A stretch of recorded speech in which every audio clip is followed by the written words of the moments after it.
Hello students, एक बार फिर स्वागत आप सभी का आपके अपने YouTube channel smart study classes पर। तो स्टूडेंट, आज से हम एक नई सीरीज स्टार्ट कर रहे हैं। फिजिक्स के जितने भी इंपॉर्टेंट क्वेश्चंस होते हैं लेसन 1 से लेकर लास्ट तक, उन सभी के हम इंपॉर्टेंट क्वेश्चंस आपको चैप्टर वाइज बताने वाले हैं विद सॉल्यूशन के साथ। डेरिवेशंस हम आपको बता चुके हैं, बट डेरिवेशन के साथ साथ आपको शॉर्ट क्वेश्चंस भी बताए जाएंगे और इंपॉर्टेंट ऑब्जेक्टिव क्वेश्चंस भी हम आपको बताएंगे, और ये भी बताएंगे कि किस चैप्टर से न्यूमेरिकल्स आने की ज्यादा संभावना रहती है। तो जो पढ़ रहे हो वो तो पढ़ना जरूरी है ही है, लेकिन इसके साथ साथ स्टूडेंट आपको ये भी पता होना चाहिए कि किस चैप्टर के कौन कौन से क्वेश्चंस इंपॉर्टेंट हैं, जिससे कि आप उनकी तैयारी बेस्ट तरीके से कर सको। तो स्टूडेंट, इस सीरीज को पूरा देखना, जितने भी चैप्टर्स हैं उन सभी के आपको जितने इंपॉर्टेंट क्वेश्चंस बन सकते हैं वो सॉल्यूशन के साथ कराए जाएंगे। तो अगर आप हमारे चैनल पर नए हो, बोर्ड परीक्षाओं की तैयारी बेस्ट तरीके से करना चाहते हो, तो आज हमारे चैनल को सब्सक्राइब करो, जो घंटा है ना दबा लेना, जिससे आगे आने वाली एक भी वीडियो आपसे मिस ना हो जाए। तो स्टूडेंट देखो, आप सभी को पता है कि जो चैप्टर 1 है, अध्याय 1 है, वो कौन सा है? पहला हमारा वैद्युत आवेश एवं क्षेत्र। तो इस चैप्टर में जो इंपॉर्टेंट क्वेश्चंस हैं जो पूछे जा सकते हैं वो मैंने यहां पर लिख दिए हैं। कुछ के क्वेश्चंस के आंसर आपको पता होंगे, लेकिन कुछ ऐसे भी होंगे जिनके नहीं पता होंगे। जिनके पता है अच्छी बात है, जिनके नहीं पता उन्हें भी तैयार करो। देखो कैसे। तो स्टूडेंट देखो, पहला क्वेश्चन है हमारा, वैद्युत क्षेत्र की तीव्रता की परिभाषा तथा मात्रक बताइए। आप सभी को मैं इंटेंसिटी ऑफ इलेक्ट्रिक फील्ड बता चुका हूं। तो यहां पर देखो आंसर 1 आप क्या लिखोगे? थ्योरी नहीं लिखाऊंगा, केवल आपको समझना है। तो क्या है? वैद्युत क्षेत्र की तीव्रता, इंग्लिश में कहते हैं इंटेंसिटी ऑफ इलेक्ट्रिक फील्ड।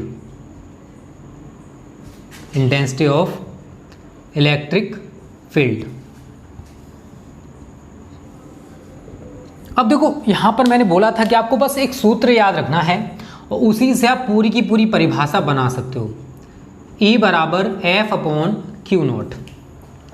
मैंने डेफिनेशन बताई थी कि वैद्युत क्षेत्र में मतलब इलेक्ट्रिक फील्ड में, वैद्युत क्षेत्र में एकांक परीक्षण आवेश पर लगने वाले वैद्युत बल को, एकांक परीक्षण आवेश पर लगने वाले वैद्युत बल को वैद्युत क्षेत्र की तीव्रता कहते हैं। तो कोई वैद्युत क्षेत्र है, किसी इलेक्ट्रिक फील्ड की बात करें तो उसमें कोई परीक्षण आवेश रखा हुआ है, तो एकांक परीक्षण आवेश पर जितना वैद्युत बल कार्य करेगा उसी को हम वैद्युत क्षेत्र की तीव्रता या इंटेंसिटी ऑफ इलेक्ट्रिक फील्ड कहते हैं। आप सेकंड डेफिनेशन बना सकते हो कि किसी वैद्युत क्षेत्र में वैद्युत बल तथा परीक्षण आवेश के अनुपात को वैद्युत क्षेत्र की तीव्रता कहते हैं। तो आपको यहां पर डेफिनेशंस को बनाना सीखना है, रटना नहीं है, समझना है। अब तक रटते आए हो ना, अब समझना सीख जाओ, ठीक है? डेफिनेशन बना लोगे, अपने आप बनानी है। बता दे रहा हूं, किसी वैद्युत क्षेत्र में एकांक परीक्षण आवेश पर लगने वाले वैद्युत बल को वैद्युत क्षेत्र की तीव्रता कहते हैं। ये तो हमारी डेफिनेशन होगी। आगे उसने बोला है कि इसका मात्रक भी बताओ, तो आपको मात्रक भी रटना नहीं है। आप पूछोगे कैसे? तो देखो, आप सभी जानते हो कि F बल है, बल का मात्रक न्यूटन। Q0 आवेश है, आवेश का मात्रक कूलाम, तो मात्रक क्या बना? न्यूटन प्रति कूलाम। इसका एक और मात्रक होता है, वो भी आप सभी को याद रखना है। आगे जाके देखो स्टूडेंट, पढ़ोगे आप E बराबर V/D, ठीक है, सेकंड लेसन में है। तो यहां से इसका एक और मात्रक बन जाता है। V का मात्रक क्या होता है? वोल्ट, और दूरी का मात्रक क्या होता है? मीटर। तो आपको दोनों ही यूनिट तैयार करने हैं। न्यूटन पर कूलाम भी याद रखना है, जो कि हमने इससे बनाया है, और वोल्ट पर मीटर भी याद रखना है, जो कि हमने इससे बनाया है। इतना क्लियर हो गया? मात्रक हमको पता पड़ गया, डेफिनेशन हमने बना ली। उसके बाद आपको विमा भी बता दे रहा हूं कैसे निकालोगे। सारी चीजें सीख लो, क्योंकि मैंने तो केवल डेफिनेशन और यूनिट पूछा है, बट विमा भी पूछी जा सकती है। भाई एग्जामिनर है, वो तो कुछ भी बना सकता है। तो देखो, ई की विमा हमको निकालनी है। तो ई की विमा इज इक्वल टू एफ की विमा बटे Q0 की विमा। अगर हमें E की विमा चाहिए तो F की विमा पता होनी चाहिए और Q0 की। बल की विमा आप सभी जानते हो mL/T-2 होती है। mL/T-2 फर्स्ट ईयर में भी पढ़ा होगा, इंटर में भी मैं आपको कई बार बता चुका हूँ। आवेश की विमा क्या होती है? AT। कुछ नहीं करना है, इन दोनों को ऊपर लेके जाओगे, mL/T-2 है, -1 और आएगा, तो T की पावर -3, A की पावर -1। और राशि भी आपको याद रखना है, कुछ भी पूछ सकता है, एग्जामिनर है। राशि क्या होती है? सदिश। तो इस तरीके से जो पहला क्वेश्चन है स्टूडेंट, उसका आंसर मैंने आपको करा दिया। उम्मीद करता हूं आपको समझ में आ गया होगा। इसी टाइप से आपको और भी चैप्टर्स के क्वेश्चंस कराए जाने चाहिए या नहीं, कमेंट बॉक्स में बता देना। हम आपकी तैयारी बेस्ट तरीके से कराना चाहते हैं। संडे है कल, इसी वजह से स्टूडेंट आपको इंपॉर्टेंट क्वेश्चंस की हम वीडियो प्रोवाइड करें। मंडे को आपको फिर चैप्टर वाइज पढ़ाया जाएगा, तो जितने भी संडे हुआ करेंगे उसमें आपको इंपॉर्टेंट क्वेश्चंस ही कराए जाया करेंगे, जिससे आपकी तैयारी और अच्छे से हो सकेगी। ओके, तो जिन्होंने स्क्रीनशॉट ना लिया हो जल्दी से ले लो। आगे बात करते हैं स्टूडेंट अगले क्वेश्चन की। ठीक है, इसको मिटा देते हैं।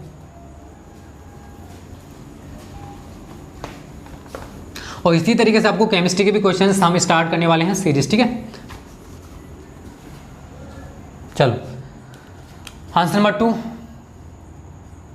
ये कह रहा है वैद्युत द्विध्रुव आघूर्ण की परिभाषा व मात्रक बताइए।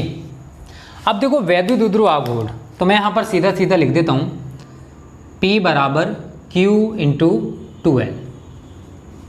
अब देखो यहां पर एक चीज मैं आपको बता दूं, वैद्युत द्विध्रुव आघूर्ण इंग्लिश में कहते हैं इलेक्ट्रिक डाइपोल मूवमेंट। वैद्युत द्विध्रुव आघूर्ण, इलेक्ट्रिक डाइपोल मूवमेंट। ठीक है, ये आप हेडिंग बना लोगे, इसी में मैं लिखने वाला हूं जो मैं आपको बता रहा हूं। तो देखो स्टूडेंट यहां पर हम एक इलेक्ट्रिक डाइपोल बना लेते हैं। आप सभी ने पढ़ तो रखा ही होगा गलती से, -Q + Q AB। हमारा AB क्या है, एक वैद्युत द्विध्रुव है। ठीक है, और इस वैद्युत द्विध्रुव का जो डिस्टेंस है -Q + Q के बीच का वो कितना है, 2L है। क्या है, 2L। और वैद्युत द्विध्रुव एक सदिश राशि है, तो इसकी डायरेक्शन भी होती है ऋणावेश से धनावेश की ओर, वैद्युत द्विध्रुव के अक्ष के अनुदिश। इस तरीके से आप पूरा दिखा दोगे। अब जो मैं डेफिनेशन बनाने वाला हूं वो मैं इस सूत्र से बनाऊंगा। वो तो मैंने इलेक्ट्रिक डाइपोल के बारे में थोड़ा सा बता दिया। वैद्युत द्विध्रुव में अब डेफिनेशन कैसे बनेगी समझना ध्यान से। AB हमारा वैद्युत द्विध्रुव है जो कि -Q + Q आवेशों को कुछ दूरी पर रखकर बनाया गया है। डिस्टेंस इतना होना चाहिए कि ये दोनों आवेश जो हैं एक दूसरे से चिपकने नहीं चाहिए। ठीक है, तो वैद्युत द्विध्रुव में किसी एक आवेश का परिमाण, देखो माइनस क्या रिप्रेजेंट करता है, केवल प्रकृति को। अगर हम परिमाण की बात करेंगे तो परिमाण का मतलब है Q से, केवल किससे मतलब है, केवल Q से। तो वैद्युत द्विध्रुव में किसी एक आवेश का परिमाण तथा दोनों आवेशों के बीच की दूरी के गुणनफल को वैद्युत द्विध्रुव आघूर्ण कहते हैं। एक बार फिर समझो, AB हमारा वैद्युत द्विध्रुव है। इस वैद्युत द्विध्रुव में किसी एक आवेश का परिमाण, माइनस से मतलब नहीं है, परिमाण का मतलब Q होगा, किसी एक आवेश का परिमाण तथा दोनों आवेशों के बीच की दूरी के गुणनफल को वैद्युत द्विध्रुव आघूर्ण कहते हैं। इसे हम स्मॉल p से प्रदर्शित करते हैं। किससे, स्मॉल p से प्रदर्शित करते हैं। डेफिनेशन जैसे बोल रहा हूं वैसे लिख के आपको तैयार करनी है। बात आती है कि इसका मात्रक कैसे बनाओगे, तो मात्रक भी आपको बनाना सीखना है। आवेश का मात्रक क्या होता है, कूलम, और दूरी का मात्रक क्या होता है, 2 से मतलब नहीं है, 2L हमने यहाँ डिस्टेंस माना है, कूलम मीटर। ये वैद्युत द्विध्रुव आघूर्ण का मात्रक हो गया। राशि की बात करें तो मैं आपको बता चुका हूं स्टूडेंट, राशि कैसी है, ये सदिश। और अगर कहे कि दिशा, सदिश का मतलब क्या होता है, vector quantity, this is a vector quantity. और अगर पूछे कि दिशा क्या होगी तो आप बोलोगे वैद्युत द्विध्रुव की अक्ष के अनुदिश ऋणावेश से धनावेश की ओर। आपको दिखाई दे रहा है P के ऊपर वेक्टर में लिखा है ऋणावेश से धनावेश की ओर, तो आप डायरेक्शन भी लिख सकते हो। अगर विमा की बात करें तो हम विमा भी लिख देते हैं यहाँ पर आप सभी के लिए। आप सभी जानते हो कूलम की क्या होती है, AT, और मीटर की क्या होती है, L। तो आप इसको क्या लिखोगे, LTA, क्योंकि MLTA थीटा ये सीक्वेंस होता है। तो LTA ये हमारा सीक्वेंस हो जाए, क्योंकि MLTA थीटा ये हमारा सीक्वेंस होता है विमा को लिखने का। यहाँ तक आपको क्लियर है। वैद्युत द्विध्रुव आघूर्ण किसे कहते हैं वो मैंने आपको बता दिया। इसका मात्रक क्या होता है, इसकी राशि कैसी है, विमा क्या है, और दिशा भी क्या है। दिशा क्या होगी, वैद्युत द्विध्रुव अगर मैं अक्ष बनाता तो अक्ष कुछ इस प्रकार से बन जाती। तो वैद्युत द्विध्रुव के अक्ष के अनुदिश ऋणावेश से धनावेश की ओर। तो इस तरीके से स्टूडेंट हमारा जो सेकंड क्वेश्चन है उसको भी मैंने कंप्लीट करा दिया। चलो आगे बात करते हैं स्टूडेंट अगले क्वेश्चन की। अगला थोड़ा इंपॉर्टेंट है। देखो कुछ क्वेश्चंस ऐसे होंगे जो मैंने आपको वहां पर नहीं लिखा है थ्योरी में, बट मैं आपको इंपॉर्टेंट क्वेश्चंस में या फिर प्रैक्टिस सेट में आपको करा दूंगा। तो कोई भी क्वेश्चन ऐसा नहीं आने वाला जो हमने आपको ना कराया। प्रैक्टिस सेट में, इंपॉर्टेंट क्वेश्चन में, प्रीवियस पेपर में कहीं ना कहीं आपको हर टाइप का क्वेश्चन मिल जाएगा, ठीक है। क्योंकि देखो नोट्स या फिर हम आपको जो पढ़ाते हैं उसमें क्या होता है कि आपको पूरा चैप्टर अगर हम पढ़ाया जाएगा, एक एक हेडिंग अगर आपको कराई जाएगी, तो लगता नहीं है स्टूडेंट की कोर्स फिनिश भी हो पाएगा। ठीक है, तो नोट्स का मतलब होता है सिंपल और कम लिखाना। ठीक है, चलो अब देखो तीसरा क्वेश्चन इंपॉर्टेंट है, वेक्टर स्वरूप ऑफ कूलाम्स लॉ, कूलाम के नियम का वेक्टर स्वरूप। ठीक है, तो यहाँ लिखोगे कूलाम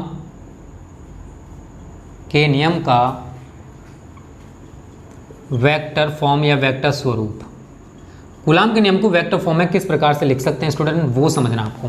तो यहाँ पर मैं एक डायग्राम बनाने वाला हूँ पहले। ठीक है, ये दो आवेश हैं,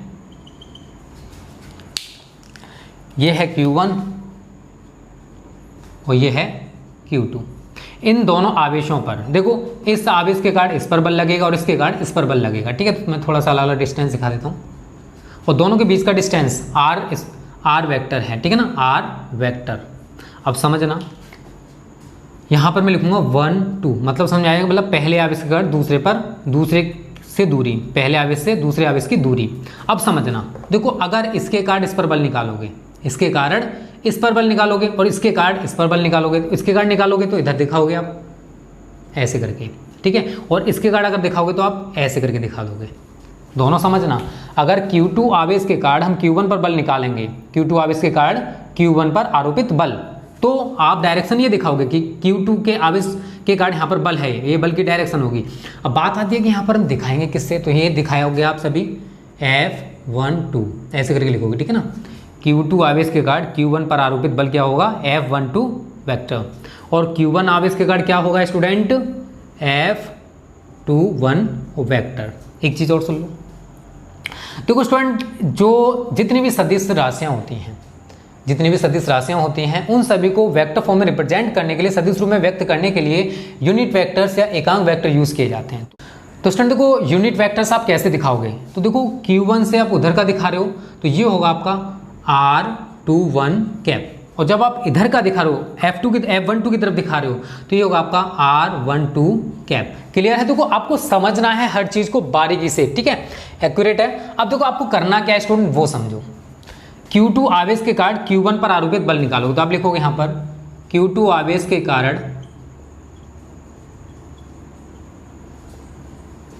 Q1 पर आरोपित बल कैसे लिखोगे, Q2 आवेश के कारण Q1 पर आरोपित बल कितना है, F12 vector is equal to, आप सभी जानते हो 1/4 पाई एप्सिलॉन नॉट होता है, Q1 Q2 अपॉन, यहाँ पर डिस्टेंस आप क्या दिखाओगे, R12, परिमाण लिया जाएगा स्क्वायर। ये मत करना R12 पर इसके वेक्टर लगा दो, यहाँ पर हम परिमाण यूज करेंगे इसका। एकांक वेक्टर आपको जरूर यूज करना R12 कैप। क्या यूज करोगे, R12 कैप। तो स्टूडेंट हमने ये क्या किया, Q2 आवेश के कारण Q1 पर हमने आरोपित बल निकाला, ये वाला। समझना, मैं एक बार फिर समझा रहा हूँ, 1/4 pi epsilon naught Q1 × Q2 upon R12। देखो Q1 और Q2 के बीच के डिस्टेंस आपको कितना दिखाई दे रहा है, हम Q2 के कारण Q1 पर आरोपित बल निकाल रहे हैं, तो हमने डिस्टेंस ले लिया यहाँ पर R12 का स्क्वायर। यहाँ पर आप वेक्टर नहीं लगाओ क्योंकि हम यहाँ पर परिमाण यूज़ कर रहे हैं। ठीक है, उसके बाद हमने एकांक वेक्टर यूज़ किया, ये वाला। ठीक है ना, Q2 के कारण यहाँ पर निकाल रहे हैं, तो हमने ये वाला एकांक वेक्टर यूज़ कर लिया। एकांक वेक्टर को दिखाना जरूरी होता है। क्लियर है? ये तो हमने निकाला Q2 आवेश के कारण। अब उल्टा करना है आपको, Q1 आवेश के कारण Q2 पर आरोपित बल, तो लिखोगे Q1 आवेश के कारण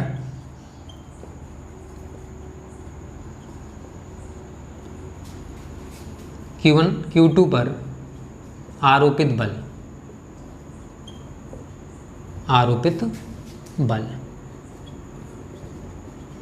कुछ नहीं करना यार, सेम रहेगा, थोड़ा सा इसके कारण निकाल रहे हो तो क्या हो जाएगा, F21 vector is equal to 1/4 pi epsilon naught Q1 × Q2 upon, अब यहाँ पर क्या यूज़ करो, यहाँ पर R12 किया, तो यहाँ पर क्या यूज़ करने वाले हम लोग, उल्टा कर देंगे, R21 का स्क्वायर, और यहाँ पर आपका यूनिट वेक्टर आप सभी जानते हो R21 कैप हो जाएगा। बताओ कुछ है इसमें, ये वेक्टर फॉर्म है कूलाम के नियम की। ठीक है, आराम से आप समझ गए होंगे कैसे लिखना है इसको।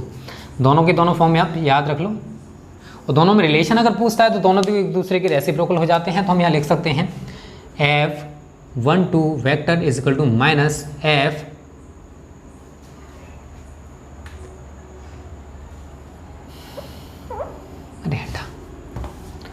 ठीक है स्टूडेंट, तो ये है आपका कूलाम के नियम का वेक्टर स्वरूप। तो इस तरीके से स्टूडेंट हमारा जो तीसरा क्वेश्चन है वो भी कंप्लीट हो चुका है। उम्मीद करता हूँ आपको समझ में आ गया होगा। तो जल्दी से इसका स्क्रीनशॉट ले लो, फिर आगे बात करते हैं अगले क्वेश्चंस की। ठीक है, 3 क्वेश्चंस कंप्लीट हो चुके हैं अब।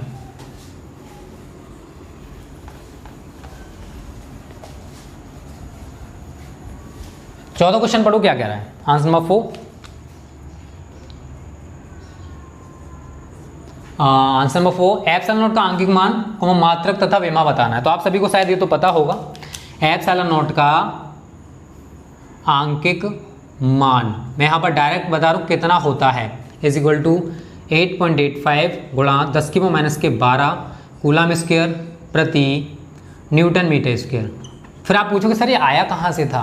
तो देखो कूलाम का नियम जब मैंने आपको पढ़ाया था तो मैंने वहाँ पर स्मॉल के की 2 वैल्यूज़ बताई थी, 1/4 पाई एप्सिलॉन नॉट और एक था 9 × 10⁹ न्यूटन मीटर स्क्वायर प्रति कूलाम स्क्वायर। जब आप इसको सॉल्व करोगे, क्रॉस मल्टीपल मारोगे तो 4 pi epsilon naught is into 9 × 10⁹ is equal to 1। हमें क्या चाहिए, एप्सिलॉन नॉट। तो epsilon naught is equal to 1 पूरा का पूरा नीचे लिया 4 pi into 9 × 10⁹ newton metre square और हमारा कूलाम स्क्वायर आया था ऊपर। जब आप इसको पूरे को सॉल्व करोगे तो हमारी ये वाली वैल्यू निकल के आ जाएगी। सॉल्व करके देख लेना, यही निकल के आएगा। बात आती है कि इसकी विमा कैसे निकालें। तो एप्सिलॉन नॉट की विमा देखो दोनों तरीके से निकाल सकते हो। जो यूनिट है आप इससे भी निकाल सकते हो, इसकी कैसे निकालोगे वो समझ लो। कूलाम के लिए हम लोग क्या यूज़ करते हैं, AT, तो A² T², क्योंकि स्क्वायर लगा हुआ है। न्यूटन बल का है तो mL/T-2, क्लियर है। और मीटर L होता है L⁻²। आगे क्या करोगे, जब m को ऊपर लेके जाओगे तो m⁻⁻1 ये ऊपर जाएगा तो m⁻⁻1, L एक ये रहा, L⁻² ये रहा, तो क्या हो जाएगा L⁻3, लेकिन ऊपर जा रहा है तो L⁻3, T-2 ये रहा, T⁻2 ये रहा, तो ऊपर जाएगा तो क्या हो जाएगा T⁻4 और A⁻2। तो ये स्टूडेंट हमारा एप्सिलॉन नॉट की विमा हो जाएगी। क्लियर है। तो इस तरीके से हमारा चौथा क्वेश्चन भी कंप्लीट हो गया। जल्दी से इसका स्क्रीनशॉट ले लो, इंपॉर्टेंट है, पूछा जा सकता है 2021 में। तो जितने इंपॉर्टेंट क्वेश्चंस होते हैं वो सारे बताने की कोशिश कर रहा हूँ, बस इनकी तैयारी आप अच्छे से कर लेना, तो भी आपको बहुत सारे क्वेश्चंस इनमें से देखने को मिल जाएंगे। ठीक है, अब 5वां क्वेश्चन पढ़ो क्या कह रहा है। गॉस की प्रमेय का उल्लेख कीजिए। तो आप सभी जानते हो गॉस की प्रमेय के बारे में, तो आप सभी ने सुना ही होगा, बहुत ज़्यादा इंपॉर्टेंट है। आंसर नंबर 5, हेडिंग डाल लो, गॉस की प्रमेय, गॉसेस थ्योरम।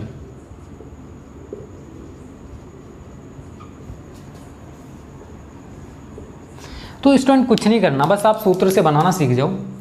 φe बराबर q into 1/ε0 is equal to q/ε0 φe। क्या कहती है गॉसेस थ्योरम, किसी बंद पृष्ठ से, कोई भी बंद पृष्ठ है, ये बंद पृष्ठ मान लो यहाँ पर q है, किसी बंद पृष्ठ से गुजरने वाला वैद्युत फ्लक्स उस पृष्ठ द्वारा परिबद्ध या घिरा हुआ, ये जो आवेश है इस पृष्ठ के द्वारा, इस सरफेस के द्वारा घिरा हुआ है।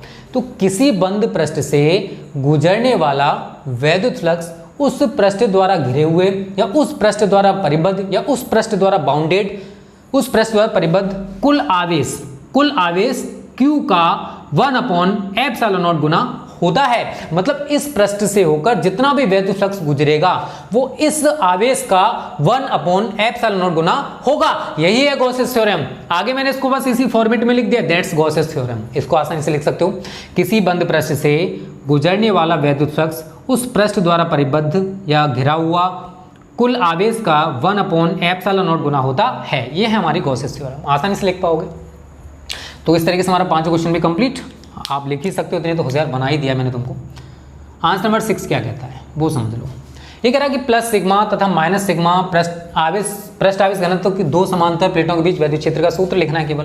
तो E बराबर होता है σ/ε0। देखो जब भी आपसे सूत्र पूछा जाए, आपको मैं फिर बता रहा हूँ, अगर आपको अच्छे नंबर चाहिए तो सुन लो, यहाँ पर आप सूत्र लेकर रहे हो, वहाँ पर सारी वैल्यूज बता दो कि यहाँ पर सिग्मा क्या है, Q/A है। Q/A सिग्मा का नाम अगर पूछेगा तो आवेश का पृष्ठ घनत्व इसको बोला जाता है, सरफेस डेंसिटी ऑफ चार्ज इसको इंग्लिश में कहते हैं।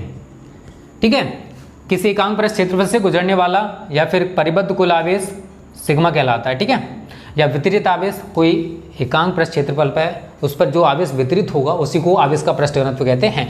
ε0 क्या है, वायुत्थान निर्वात की गतिशीलता है। ई क्या है, वैद्युत क्षेत्र की तीव्रता है। तो इस तरीके से हमने सूत्र लिखा, लेकिन सूत्र में हमने सारी वैल्यूज को बता दी कि इसमें सिग्मा का मतलब क्या है, एप्सिलॉन नॉट का मतलब क्या है, ई का मतलब क्या है। आपको यही चीज याद रखनी है। जो भी टॉपर्स होते हैं ना, वो छोटी छोटी बारीकियों को भी समझते हैं, तभी उनके 95 प्लस आते हैं। आपको भी लाने हैं ना, तो आपको भी इन चीजों का ध्यान रखना पड़ेगा।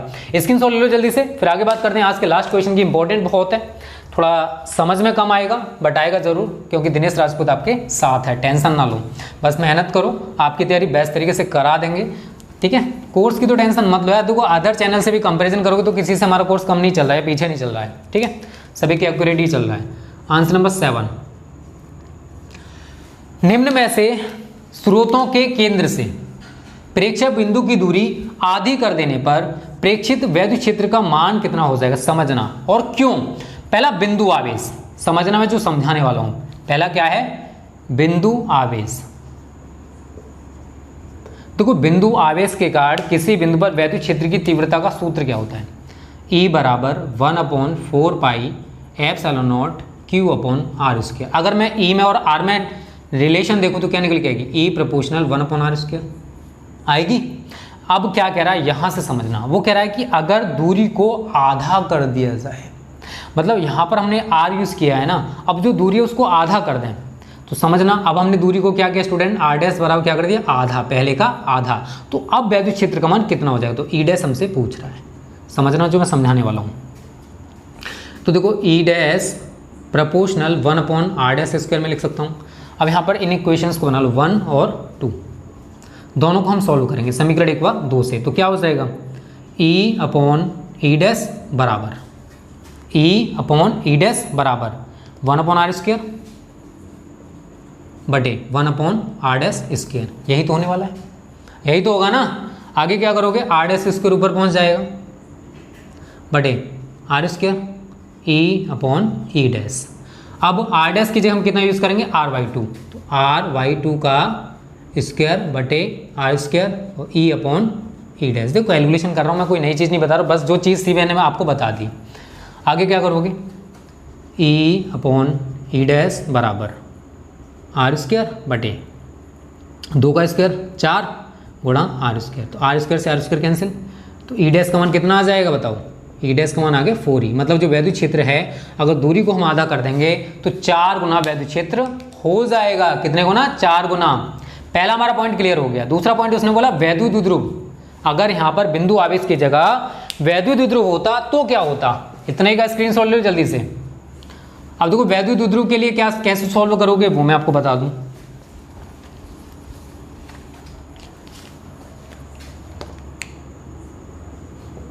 वैद्युत द्विध्रुव, तो इसमें देखो कुछ नहीं है। वैद्युत द्विध्रुव के कारण वैद्युत क्षेत्र की तीव्रता अक्षीय स्थिति में या निरक्षीय स्थिति में किसी में भी निकालोगे। अक्षीय स्थिति की बात करूं तो 1/4 पाई एप्सिलॉन नॉट 2p/r², और अगर निरक्षीय स्थिति होता तो बस p/r³ हो जाता। बट हमें रिलेशन कहाँ देखना है, E और R में, तो 1E प्रोपोर्शनल 1/r³ हो जाएगा। अब वो क्या कर रहा है, दूरी को आधा कर रहा है, तो वही सेम कंडीशन है, R डैश बराबर r/2 करोगे तो यहाँ पर E डैश बराबर क्या हो जाएगा, E डैश प्रोपोर्शनल 1/r²। यही तो होने वाला है, बस सेम करना, जो पैटर्न अपनाना है जो। अब आगे बस कुछ नहीं है, इनको इक्वेशंस बना दो, समीकरण 1 व 2 से E बटे E dash is equal to 1/r³ बटे 1/r²। R डैश की जगह r/2 यूज़ करोगे तो E/E डैश बराबर 1/r³ बटे R डैश की जगह लगा दो, चलो नहीं तो उल्टा कर दो इसको, r'³ आपका ऊपर आ जाएगा बटे r³ नीचे। R डैश की जगह यूज़ कर दो वैल्यू r/2 का होल क्यूब बटे r³, खोलो उसको r³ और 2 दूनी 4 दूनी 8 गुणा r³ r³ से r³ कैंसिल, तो E/E डैश हमारे निकल के आ गया। हमें क्या चाहिए, E डैश का मान, तो E डैश बराबर क्या हो जाएगा 8E। मतलब अगर वैद्युत द्विध्रुव होता तो जो वैद्युत क्षेत्र है वो 8 गुना हो जाएगा। सेकंड कंडीशन क्लियर है। तीसरी कंडीशन आपको थोड़ी सी समझनी है, अगर अनंत आवेशी चादर होती उसके निकट अगर वैद्युत क्षेत्र निकालते तो क्या होता। तो देखो स्टूडेंट, इस वाली कंडीशन में हम देखेंगे, तीसरी कंडीशन है इसमें क्या होता है कि ई का जो मान है, ई बराबर होता है सूत्र सिग्मा अपॉन 2 एप्सिलॉन नॉट। क्या इसमें आपको दूरी दिखाई दे रही है? नहीं दे रही ना, तो इसका मतलब है कि जो ई डैश है अनंत आवेशी चादर होगी तो उस पर कोई भी असर नहीं पड़ेगा। तो इस तरीके से स्टूडेंट ये भी हमारा क्वेश्चन क्लियर हो गया। ठीक है, तो ये सारे क्वेश्चंस हमारे देखो 7 इंपॉर्टेंट क्वेश्चंस हैं, मैंने आपको बता दी। उम्मीद करता हूँ आपको समझ में आ गए होंगे। और किसी भी क्वेश्चन में आपको कोई भी डाउट है आप कमेंट करके बता सकते हो। वीडियो तो अच्छी लगी होगी, अच्छी लगी ना लाइक और शेयर कर देना और कमेंट करके बताना कि इसी टाइप से आपको ऑल चैप्टर्स के इंपॉर्टेंट क्वेश्चंस विद सॉल्यूशन चाहिए या नहीं। Okay students, thank you. जय हिंद, जय भारत।